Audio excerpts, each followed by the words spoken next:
Recebemos aqui no estúdio da Rádio Independente o vice-prefeito de Lajeado, Guilherme Tchê.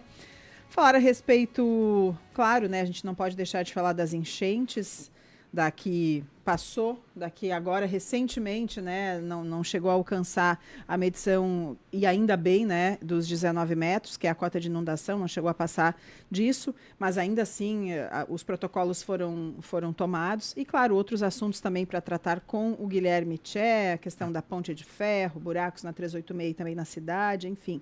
Bom dia, tudo bem, Guilherme? Bom dia, Rita. Bom dia, Ricardo. Bom dia aos ouvintes da Rádio Independente. Felizmente, um dia com sol e sem perspectiva de enchente, né? Diferente de ontem, que tínhamos sol e infelizmente, tínhamos o risco de atingir a cota de inundação. E eu até vinha escutando o Ricardo, acho que ele já trouxe bem o panorama, né? Porque as pessoas se perguntavam, pô, quase não choveu aqui de domingo para segunda, temos sol e o rio está subindo, né? Mas, uma sensação mais estranha ainda, né? Por não ter a chuva. Assim, não é um fato inédito, isso não aconteceu no passado, mas causa estranheza e felizmente foi só um susto. Mas cabe ao poder público e cabe em especial também às comunidades que acabam sendo afetadas, gera uma apreensão. E ontem nós já vínhamos monitorando desde o início da manhã, na verdade, a repercussão e nos assustava um pouco o nível das usinas, né, que acabaram até superando da cheia anterior. E sabíamos que essa repercussão aconteceria nas horas seguintes aqui. Mas assim, às 6, 7 horas da noite, quando nós decidimos nos reunir para definir as ações da madrugada, sempre fica aquela apreensão e nós tínhamos um cenário assim, trabalhamos com a proximidade da cota 19, por segurança ampliamos até 20, mas tínhamos a expectativa de que provavelmente não seria necessário retirar ninguém que não chegaria nas casas. A primeira casa em Lajeado afeta aí com 19 metros e 80, até a primeira família que seria afetada, ela permaneceu no parque, nós tivemos 3 famílias que permaneceram no parque. Mas sabíamos que a dificuldade maior era, eventualmente, ter que fazer alguma remoção na madrugada. Por isso, até nós já, a partir das 7 da noite, nós disponibilizamos os caminhões. O pessoal desceu lá, ali no bairro Praia, para conversar com a comunidade, avisar do risco, né? Porque naquele momento a gente estava com o rio ainda em cerca de 16 metros, faltava 3 metros para a cota de inundação, justamente para dizer, estamos aqui caso precise, se alguém já quiser sair, pode sair, mas vamos acompanhar durante a madrugada, evoluindo e chegando num risco mais próximo da cota 19, nós estamos a postos para fazer a retirada. Tivemos apenas uma família, um pai e um filho, que decidiram sair naquele momento, por volta das 21 horas chegaram no parque. Os demais aguardaram e nós seguimos monitorando.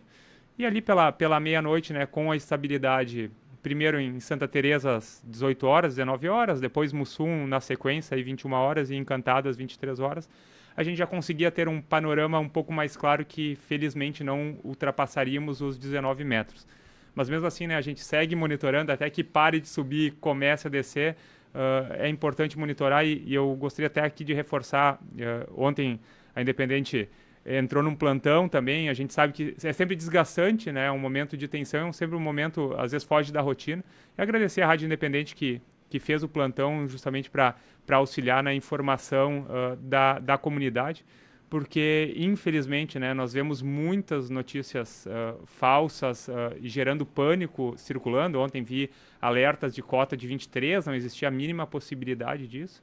E situações até piores de fake news que rodam por aí. A imprensa oficial tem esse papel importante em ajudar isso. A gente sabe também que existem muitas famílias traumatizadas do susto, da fatalidade de 2024. Mas nós temos que conviver e cada vez mais ter as previsões e projeções mais precisas para tranquilizar também a comunidade e para agir com antecedência quando for o caso.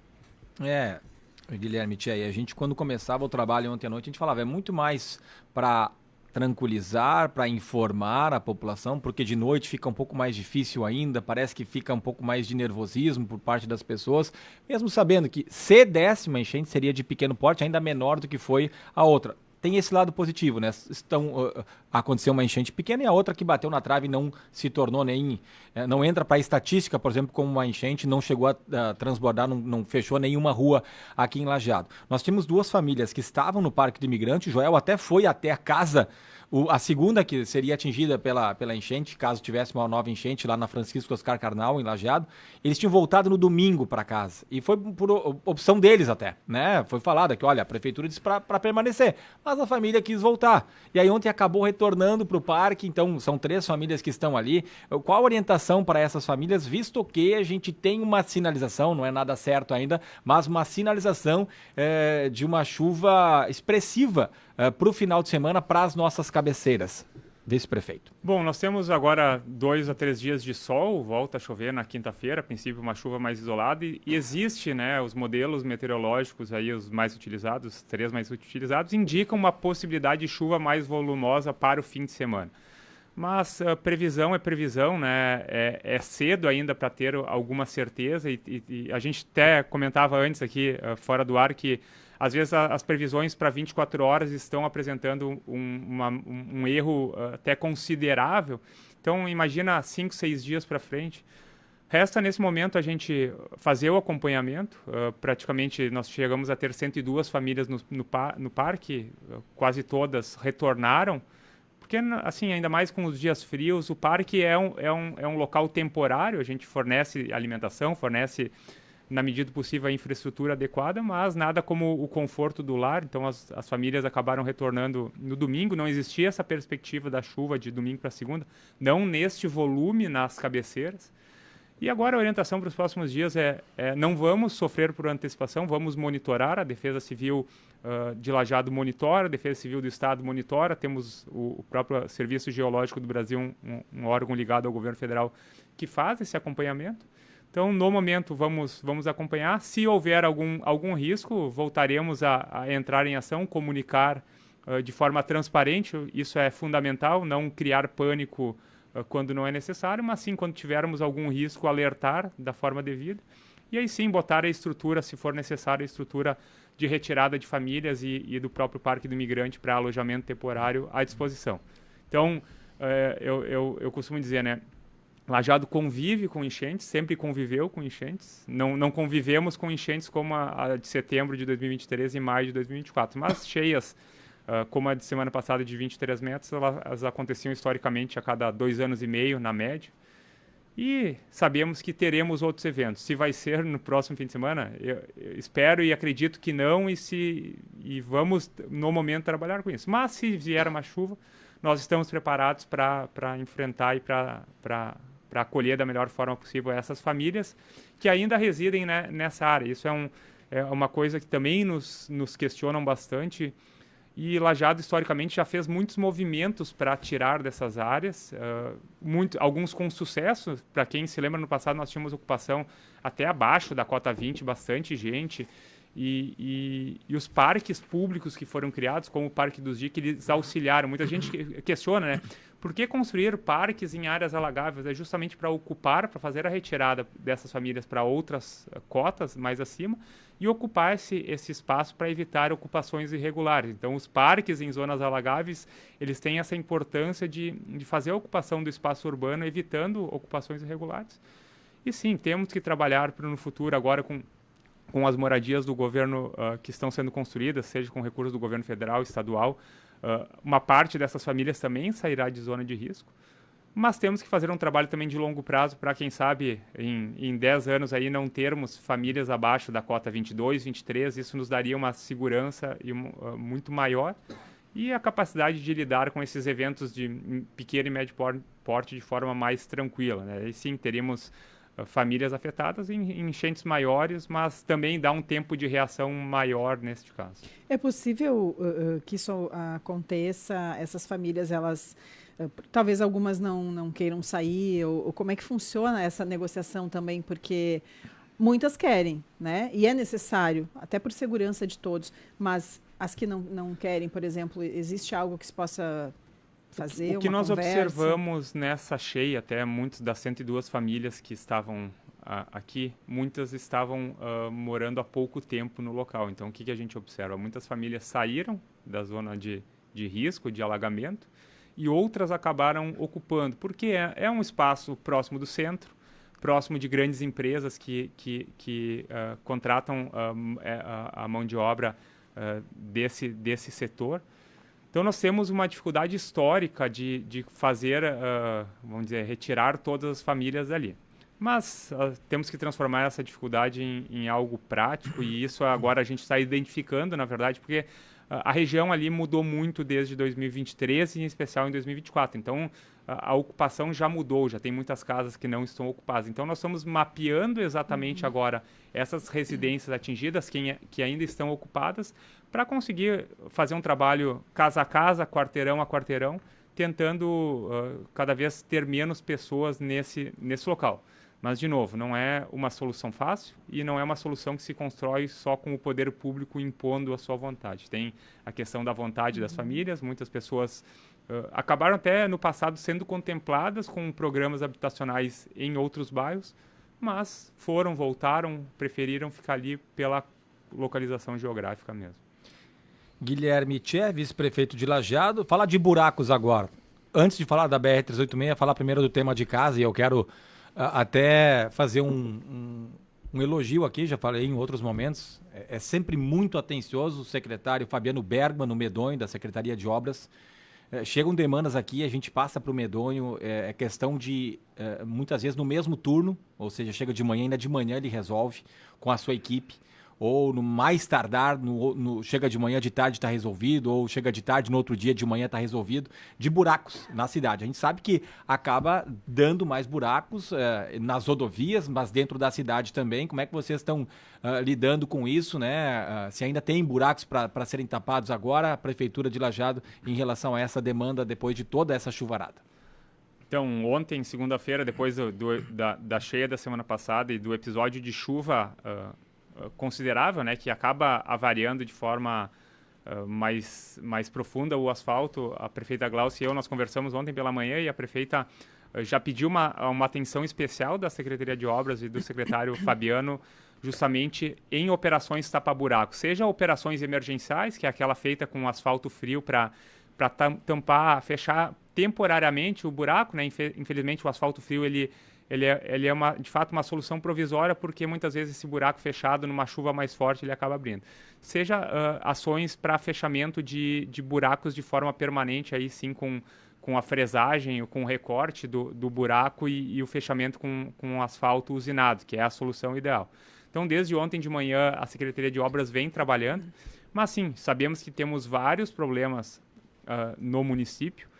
Estamos priorizando as avenidas e ruas de maior circulação, mas nos próximos dias nós vamos ver um esforço do Poder Público Municipal para tentar resolver ou minimizar essas questões, porque sabemos que Lajeado é uma cidade dependente do carro. Temos poucas vias, né, se formos pensar por tudo que circula por aqui. Então é fundamental que essas vias com maior fluxo elas tenham as condições adequadas.